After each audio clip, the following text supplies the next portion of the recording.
Picking up our story again today of Bethlehem's lamb, Mary and Joseph have brought baby Jesus to the temple for the purification of herself from childbirth and to pay the redemption fee, which is such an irony because Jesus is the Redeemer himself, and now she is paying the redemption fee for the Redeemer. As she steps down, the old prophet Simeon approaches her, reaches for her child, lifts him up, and proclaims he is a light for revelation to the Gentiles and for glory to your people Israel. This child is destined to cause the falling and rising of many in Israel. Then he looks straight into Mary's eyes and gives these heart-piercing words as he says, "And a sword shall pierce your own soul too, that the hearts of many may be revealed." Strangely, Mary could feel, it was as though she could feel that sword beginning to drive and twist in her sensitive being. However, before she can give these words any serious reflection, a beautiful white-haired old woman named Anna from the tribe of Asher rushes up to her. And by the way, Alfred Edersheim says that women from the tribe of Asher were extremely beautiful and often married priests.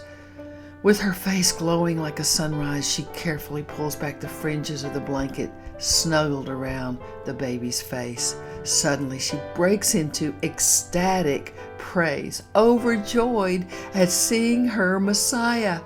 For over 60 years, Anna has fasted and prayed for her Messiah, living in the temple since her husband's death.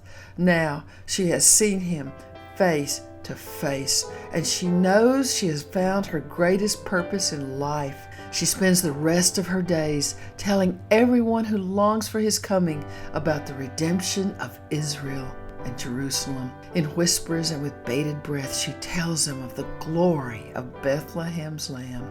By the time the little family finally heads back to Bethlehem, the sun dips low, bathing the hills with hues of deep purple and violet. As she rides on the back of the donkey, holding Jesus close, Mary thinks about these strange encounters in the temple. The prophet with his declarations of glory and heart-piercing, the beautiful old woman who looked into his face and reeled back in awe. She feels a strange throbbing inside, like a wound pulsing and aching in her soul. She recalls again the words of Simeon the prophet, "And a sword shall pierce your own soul too." She has felt this ache before. Mary thinks of the pain of rejection she felt from her parents, the wounded love of her beloved Joseph, the gospel of the people in Nazareth, the lonely trip to visit Elizabeth, the painful birth in the filthy animal stable, the strange visit from the shepherds, and especially this morning when the prophet spoke to her of the sword that would pierce her soul. She realizes that with each new revelation of Jesus as the Lamb, she has felt a fresh jab of the sword. Strangely, an Old Testament verse floods her mind. Her heart sinks as she recalls, "He was led like a lamb to the slaughter, and as a sheep before her shearers is silent, so he did not open his mouth." She clutches her baby closer and lifts her heart in prayer.